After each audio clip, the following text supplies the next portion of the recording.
எனக்கு மன நிம்மதி இல்லைங்க. எனக்கு மன அமைதி கிடைக்கலைங்க. நான் நிம்மதியை அமைதியை தேடி எங்கேயோ ஓடுறேங்க. சரி ஓடு, எங்க கிடைக்கும்? உலகத்துல எந்த மூளைக்கு போனாலும் அது கிடைக்காது. மன அமைதியும் மன நிம்மதியும் உன்னுள்ளதான் இருக்குது. அந்த நிம்மதி அமைதியும் எப்போ வருங்க? அதிகமான சிந்தனைகளை போட்டு குழப்புறீங்க பாரு. அதனால்தான் மனம் சிதறுகிறது, பிரிந்து போகிறது.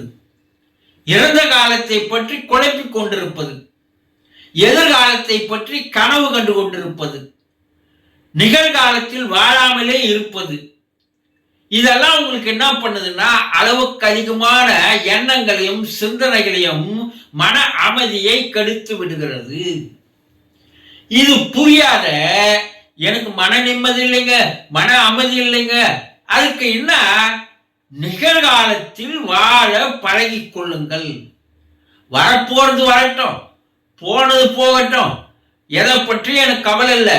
இந்த நிமிடம் இறைவன் எனக்கு இந்த நாளை இந்த நேரத்தை தந்திருக்கிறான். அதை நான் ஒழுங்கா பயன்படுத்துறேங்க. இதை முழுமையா நான் பயன்படுத்துறேன். இந்த நிமிஷத்துல நான் வாழறேன்.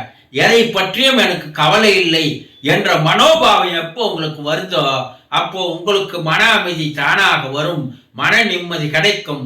உலகில் எந்த கடவுள்கிட்ட போனாலும் கொடுக்க மாட்டான், உலகத்துல எந்த மூளைக்கு போனாலும் கொடுக்காது. மன அமைதியும் மன நிம்மதியும் உங்களுக்குள்ளேயே இருக்கிறது. தேடி கண்டுபிடியுங்கள், தெரிந்து கொள்வீர்கள்.